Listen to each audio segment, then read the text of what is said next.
The voting.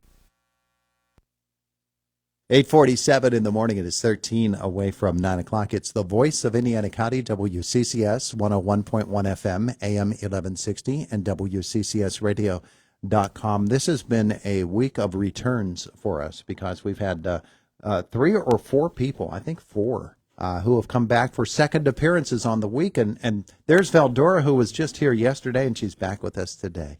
And our visit with Jonathan Bogert, Veldorah Rice, and the Indiana County Historical and Genealogical Society, presented by Marcus and Mack, voted best law firm and best personal injury lawyer 3 years in a row in the Best of Indiana County contest. Visit them online at marcusandmack.com. Jonathan, good morning to you. Good morning, Todd. Thanks for having us again and for having Veldorah again. So, yes. Yeah, Veldorah, good to see you again. You too. All right, so let's talk a little bit about what's going on with you guys. Well, a couple of October events coming up, actually, Todd, and Veldorah is heavily involved in one of them. That's the next one coming up, which is the Society's annual meeting and program surrounding those events. So we're actually going up to the Indiana Theater, and they just celebrated their 100th anniversary, and we're going to be having our regular meeting and then transitioning into a program by Veldorah. She's going to talk about the history of the place. So very excited to go up there. People watching on Facebook notice Veldorah disappearing and coming back. That's because, is that your granddaughter? That's my daughter. It's your daughter.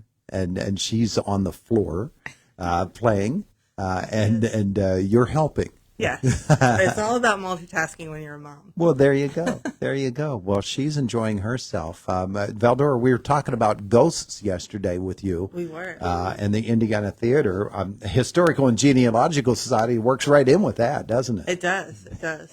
So we're excited. I think it's a good fit to talk about the history of theater during October, because it's our 100th, and there's a lot of history there. So. Yeah, there certainly is, and I'm sure it'll be a very meaningful thing for everybody involved with the board at the Historical and Genealogical Society to be meeting there. Yes, we're very excited to host them. Yeah. So, Jonathan, what all happens at this? Well, your typical annual meeting, it's required by our bylaws, and that's taking place at 5:45. Veldorah has a nice section set up for us to conduct the business meeting. And that'll be very, very short for those members who are listening right now. And then at 6:30, we're going to step into the main theater area. And then that's where all the magic's going to happen. Magic? Yes, the magic. So Veldorah is going to give a nice presentation on the history of the theater. But in the interim, while we're upstairs and we're waiting for the program to start, folks will be able to look at a lot of the film posters in the lobby, and they're going to be refreshments, movie-themed refreshments, actually. So we're excited about that. So it truly will be a trip to the movies. Yeah, so the popcorn machine will be going. It will be, yes. All you can eat popcorn. So There you go. But you celebrate the history almost every day at the Indiana Theater. Yes. So we're excited to talk about how the theater got started, the different things that have happened throughout the last 100 years, as well as where we hope to take the theater in the future. Yeah, so if people are invested, it would be a really good thing for them to come and hear about where we've been, where we're going, all of those things. I know you've been in you spent a lot of time in some of the areas of the theater that we don't see as the general public. What people find in their basements and attics, you have found some really fascinating things there. We have. The basement's been used for multiple things.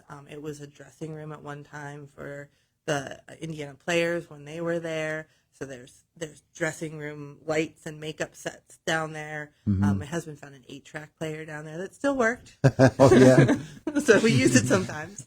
Yeah, so there's all kinds of stuff, different places, and it's just really neat to kind of take things and see what we can do with them and how we can restore them and utilize them in the theater today. Is My Frampton Comes Alive 8-track down there at all? I did see that. I'll keep my eye out for it. I left that somewhere, but I can't remember where.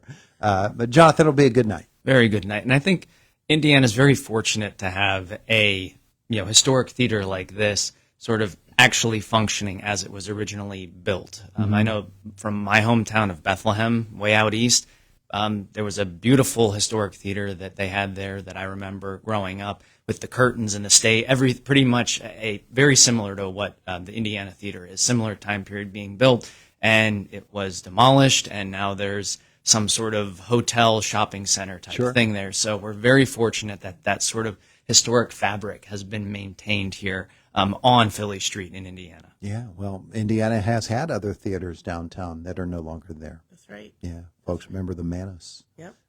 And yeah, so for this one to be resurrected in the way that it has is a pretty exciting thing. Yes, and we're really grateful because there have been a lot of people that have come through the years and have taken really good care of it.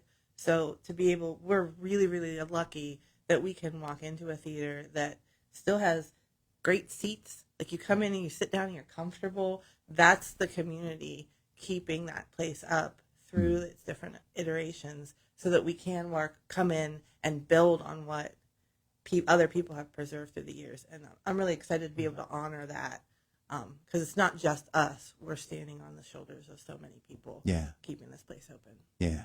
Yeah. Now, Jonathan, you said you have another event coming up. We have 2 more events. Folks may remember the historic lantern tours that we hosted last year. They were incredibly popular. I think we filled all of the slots for those. That's a free event taking place on October 26th, and that's going to be starting at the Armory. And we have tour guides who are going to be dressed in time period attire, similar to what I'm wearing right now, and they're going to be walking around the borough with lanterns, flame lanterns, guiding, visitors through the borough and explaining the history of some of the places that you may walk by every day and just have questions about or say, gee, that building looks old and I wonder what the story behind it is. Sure. Yes. Yeah. So it's a different route this year for those listening who attended last year's lantern tour, but that's October 26th. It's free and it starts at 6:30. All right. So where are you gathering for We're that? gathering at the Armory, and all of this stuff, there is information to RSVP, get tickets, etc. on the Society's website, and that's hgsic.org. So folks can navigate to that and get more information, get tickets, reserve their slot, because for a lot of these events, they do sell out very, very quickly. Yeah, and just sound it out for that. Historical Genealogical Society, Indiana County, HGSIC. Yes, Historical and Genealogical Society of Indiana County. We like the much shorter, couple letters rather than writing out our entire name there. Yeah. It makes things so much easier. Yeah, Saves the fingers when typing. If you're looking for that website, that's the easy way to find it.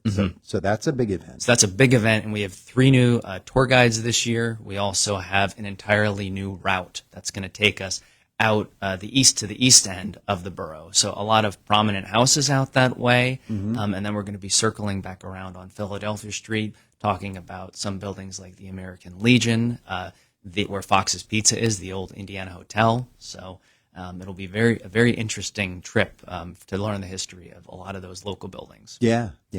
That's a really great neighborhood, and people don't pay as much attention as they probably should to the buildings that they're passing on their way out of town, right? In that neighborhood. Well, they just I know I was guilty of it. The town I'm from, Bethlehem, very historic, and growing up, everything just kind of blended together, and I didn't really pay attention to those finer details. And then finally coming out here, you do see a lot of those unique architectural features. You learn those unique stories, and you think, wow, that building is pretty darn old, and it's definitely showing its age, but it's still standing. That is amazing. It's got a history. Yes. Got a history. What's the other event? Final event, which I think our young guest here is going to appreciate, Trick or Treat at the Clark House. Oh, okay. That's taking place on October 31st. Our volunteers actually deck out the Clark House, old spooky Victorian mansion, with decorations. They arrange, there are a couple of skeletons, ghosts, etc., all fake, of course. And really? Well, we reserved the real ghosts are actually taking some time off that evening. We're letting them celebrate the holiday in that respect. Yes. Maybe they'll go and mingle with Veldorah's ghosts down at the theater. It's entirely possible. There might be a ghost event at the theater at the time. Watch an old movie or something. Yeah. Exactly. Bring back some memories. But yeah, it's free. We're going to be open during the borough's designated trick-or-treat time, and folks are just welcome to come up, get some candy, and then walk through the house and see it all decorated and decked out. 3 big events coming up for the Historical and Genealogical Society of Indiana County and for the Indiana Theater. My goodness, you folks are busy. So, Jonathan, for people who want to learn about the Historical and Genealogical Society and everything that you're doing, what's on your schedule, what's coming up next, what should they do? They should either stop in and pick up a copy of our newsletter, which has everything in paper form for those folks who don't like the digital stuff. We completely understand that. But if they navigate to our website, hgsic.org, they can find all the information up there. And we also post recordings of many of our previous events that we've done, so they can kind of get a taste of what's going on there, see some photographs, and just see what's going on at the museum. There you go. There you go. And it's theindianatheater.org. Com. Ah, I was so close. So close. Theindianatheater.com. Thanks both for coming in and visiting today. No, thanks for having us, Todd. It is the voice of Indiana County. It's WCCS 101.1 FM, AM 1160, WCCSradio.com. Coming up, Fox News, a couple of moments away from now. We're 2 minutes away from 9 o'clock. Josh Widdison is in our WCCS newsroom today. He's